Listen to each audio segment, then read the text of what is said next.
orang baik. Tidak usah mengetahui kita kayak sholat teh ikhlas teu. Ieu sedekah teh ikhlas teu. Buat begitu ikhlas teh sedekah, tidak usah bertanya, Pak, tentang hal terkait dengan hati antara hubungan dirinya dengan Tuhannya. Imam An-Nawawi menulis sebuah bab di dalam kitab Riyadhus Shalihin, yaitu babu ijra'i ahkamin nasi 'ala zahiri wa sara'ihim ila Allah Ta'ala. Sebuah bab yang ditulis oleh Imam An-Nawawi dalam kitab Riyadhus Shalihin, yaitu bab tentang menjalankan hukum terhadap manusia hanya terhadap penilaian zahirnya saja. Wa sara'ihim ila Allah Ta'ala, sesuatu yang tersembunyi serahkan kepada Allah Subhanahu wa Ta'ala. Artinya Kak, ketika kita melihat itu orang sudah mau sholat, sudah mau berzakat, menolong orang lain, tidak usah kolot mah ngodok jero hayang apal hatena teu kudu, Pak. Jadi cukup menilai secara fisiknya saja, secara pengakuannya saja, secara lisannya saja, secara gerakan tubuhnya saja. Sudah, itu penilaian kita. Untuk dalamnya, batinnya serahkan kepada Allah Subhanahu wa Ta'ala. Allah berfirman di dalam surat At-Taubah ayat 5, A'udzubillahi minasyaitonir rajim. Fa in tabu wa aqamus shalah wa atuz zakat fa khallu sabilahum. Jika seseorang itu, saudaramu, sudah bertobat, nah, ia berarti terkait dengan seorang mantan preman, Pak. Mata ditulisnya di bab tobat, Pak. Ketika mantan preman yang masih bertato, banget ngepikasian kene, tapi sudah bertobat, lalu terlihat melakukan sholat, datang Ramadan saum, komunitas tambahan saum Senin Kamis mah, fakhallu sabilahum, bukalah tangan kita untuk mereka, untuk menerima dia. Entong dikaitkan dari zaman baheulana, ayeuna tobat teh beheung engke mah, tah tong gitu, Pak. Kata Allah, fakhallu sabilahum, geus jelema hade mah geus we, Pak, tong diungkit-ungkit ka gorengan ka hanu ka tukang. Engke bisi naon? Nyeri hate, geus nyeri hate, kecewa, sudah kecewa, dia akan kembali ke masa yang lama. Anu tanggung jawab lamun kitu. Nah, biasa Pak, cenah ayeuna bener teh kage da anjing matara pohokan naon. Sekolah matara pohokan teh sok balik deui. Ulah kitu Pak sebagai umat Islam. Kata Allah Subhanahu wa Ta'ala, jika orang sudah melakukan sholat, sudah menunaikan zakat, sudah melaksanakan saum, najan baheulana man preman, tapi ayeuna geus kitu, faqallu sabilahum, beri jalan yang lebar untuk kedatangannya. Bukakan pintu kita untuk menerimanya. Ebit Gade, Pak, menggambarkan seorang narapidana yang sudah bebas dari tahanannya bertahun-tahun, dengan sebuah judul menggambarkan mengetuk dari pintu ke pintu, tidak ada yang dibuka. Apakah masa lalu akan menutup masa depan? Ternyata tidak, Pak. Masa lalu itu masa lalu yang pasti kita hari ini, dan masa depan itu yang belum tentu kita lalui. Jadi hari ini dia sudah baik, katakan dia adalah orang baik. Fa in tabu wa aqamu shalah, nu geus tobat, nu geus ngalaksanakeun salat maka geus eta teh jelema hade. Hadena bener teu? Wasara'irihim ilallahi ta'ala, sedangkan untuk kaitan benar dan tidaknya secara batin serahkan kepada Allah Subhanahu wa Ta'ala. Jadi Pak, sebagai manusia kita hanya diberi tugas ringan oleh Allah, hanya melihat fisiknya saja. Jadi lamun kayak anu sedekah ka masjid gede-gede teh, tapi bari teu seurik Pak, teu cemberut. Kayak Pak ieu sedekahna ikhlas teu, tong nanyakeun ikhlas. Tarima sedekah gede mah rek ikhlas teu ikhlas urusan manehna jeung Allah Subhanahu wa Ta'ala. Kayak sholat teh bener tuh. Nah, ulah Pak, geus bener sholatna 4 rakaat duhurna, wuduna geus alus, tong nanyakeun bener jeung teu ikhlas jeung teu napa? Nu penting rukun dan syaratnya terpenuhi, dia sudah sholat dengan benar. Ikhlas dan tidaknya wasarairuhum ilallahi taala, serahkan kepada Allah Subhanahu wa taala. Jadi mau capek Pak, neangan nu teu nyaho. Nu teu nyaho nama serahkeun ka Allah Subhanahu wa taala. Ada sebuah kisah yang namanya Usamah. Usamah itu seorang sahabat Pak. Dia itu berperang di jalan Allah, berkelahi dengan orang kafir Quraisy. Lalu ternyata tiba-tiba tangannya Pak, tangannya tertebas oleh pedang kafir Quraisy, putus. Tapi tidak apa, lamun Usamah geus terkena luka, dia akan membalas dengan yang lebih hebat. Orang kafir tersebut lari sekencang-kencangnya lalu bersembunyi di balik pohon. Terdengar oleh Usamah, dia mengatakan sambil hati-hati, la ilaha illallah Muhammadur Rasulullah, asyhadu an la ilaha illallah wa asyhadu anna Muhammadar Rasulullah. Usamah menghadap, lalu dibunuhnya. Kejadian tersebut terlihat oleh sahabat yang lain. Dan cerita itu sampailah kepada telinga Rasulullah SAW. Bagaimana? Setelah peperangan terjadi, Usamah diadili Pak. Bagaimana? Usamah bin Zaid itu diadili oleh Rasulullah SAW. Sebelum diadili, yang melihat perbuatan Usamah tadi ditanya, betulkah engkau melihat Usamah melakukan hal itu? Kata orang yang melihat, betul. Maka dipanggillah Usamah bin Zaid tersebut.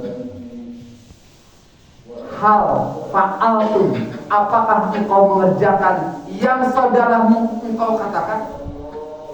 Usamah tidak menyebutkan iya. Usamah langsung memberikan argumentasi. Argumentasinya bagaimana? Kata Usamah, ya Rasulullah, wa qatala fulanan wa fulanan wa samallahu naqran. Dia itu sudah berkelahi berperang dengan aku dan memutuskan tangan aku sebelah dan telah membunuh teman-temanku berapa banyak. Lalu Rasul mengapa? Tidak menjawab lagi Rasulullah SAW. Aku qatalahu, apakah engkau membunuhnya? Usamah lagi-lagi tidak menjawab iya. Usamah memberikan argumentasinya lagi. Lalu Rasul bertanya lagi sampai ketiga kalinya, aqatal tahu, engkau membunuhnya? Bagaimana Pak? Ayah jalma nu ditaros urang. Terus boga alasan urang, mana yang ngagawean eta? Mana yang ngagawean eta? Mana yang ngagawean eta? Itu tetap beralasan. Artinya Pak, perbuatan tersebut melanggar sekali. Sampai-sampai Rasulullah SAW menutup perbincangan tersebut dengan sebuah sabdanya. Kaifa tasna'u bila ilaha illallah idza ja'at yaumal qiyamah. Engkau beralasan seperti itu. Apa yang engkau nanti perbuat dengan kalimat la ilaha illallah apabila hari kiamat sudah datang? Engkau telah mendengar orang tersebut mengatakan la ilaha illallah dan bersyahadat, lalu engkau tetap membunuhnya. Apa yang akan engkau lakukan berhadapan dengan kalimat la ilaha illallah nanti di akhirat? Jadi Nabi itu memberikan isyarat, nu geus disebut la ilaha illallah maka keur perang oge najan eta rek bener teu bener ulah dibunuh. Usamah lagi-lagi mengatakan, atuh bisi naon bisi pura-pura engke malikan. Langsung Rasul mengatakan lagi dengan sebuah pertanyaan, wa kaifa tasna'u bila ilaha illallah yaumal qiyamah. Tong loba ngomong, kamu apa yang akan kamu lakukan nanti di hari kiamat dengan kalimat la ilaha illallah. Nah, barulah Usamah bin Zaid tersebut mereda alasannya. Kalau begitu istaghfirli. Kalau begitu mohonkan ampun untukku. Rasul tidak menyanggupinya Pak. tidak menyanggupinya, bahkan Rasul menyatakan pernyataan yang diulang 2 kali lagi. Sekali lagi ditanyakan, kaifa tasna'u bila ilaha illallah, apa yang akan kamu pertanggungjawabkan dengan kalimat la ilaha illallah idza ja'at yaumul qiyamah, apabila nanti kiamat sudah datang. Artinya begini Pak, ketika kita menghukumi orang lain tentang hatinya, tentang kepura-puraannya yang belum jelas, nanti kita akan dihadapkan dengan orang tersebut di hadapan Allah pada hari kiamat, dan kita akan dipinta pertanggungjawaban. Jadi inti nama Cek Imam An-Nawawi tong suudzon Pak, tong suudzon, inna ba'dza dzanni ismun, sesungguhnya sebagian prasangka itu termasuk dari dosa. Barakallahu li wa lakum. Alhamdulillahillazi arsala rasulahu bil huda wa dinil haq liyuzhirahu 'ala ad-dini kulli wa kafa billahi shahida. Asyhadu an la ilaha illallah wahdahu la syarika lah wa asyhadu anna Muhammadan abduhu wa rasuluhu alladzi la nabiyya ba'dah. Jadi sebagai umat Nabi Muhammad sallallahu alaihi wasallam, kita diberi tugas yang ringan. Kita hanya melihat fisiknya saja, secara dohirnya saja. Karena kata Umar bin Khattab, wa inna wahyu qad intaqata'a, karena wahyu hari ini sudah terputus, Nabi SAW sudah meninggal, wahyu tidak akan turun lagi. Wa innakum na'khudukumul an bima dhahara lana min a'malikum, oleh karena itu ambillah, tilailah manusia bima dhahara min a'malikum, dari dohirnya saja, dari amal zahirnya saja, fa'adhar lana khairan, dan secara dohir dia itu baik, katakan baik. Amannahu qariban, dan beriman secara lebih mendekat kepada Allah. Walaisa lana, dan bukan kewajiban bagi kami, min sarirati syai'in, apa yang tersembunyi di dalam hatinya. Allah yuhasibuhu min saririhi, dan Allah yang akan menghisab tentang yang tersembunyi di dalam hatinya. Jadi sebagai umat Nabi Muhammad, lepaskan keinginan untuk lebih tahu tentang hati sanubari setiap orang.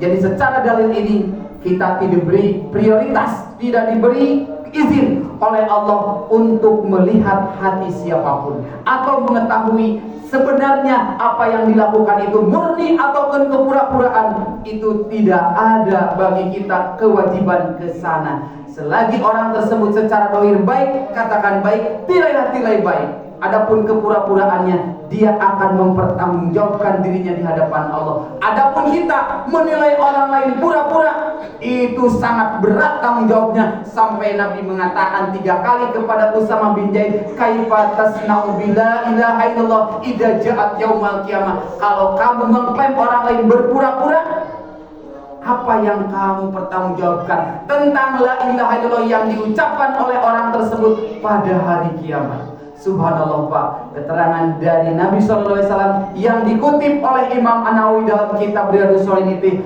meringankan kita dan memberikan kehati-hatian kita terhadap penilaian kita terhadap sesama dan saudara kita. Kita hanya diberi izin melihat zahir dan fisiknya saja, tidak usah bertanya ikhlas ataupun ridhonya.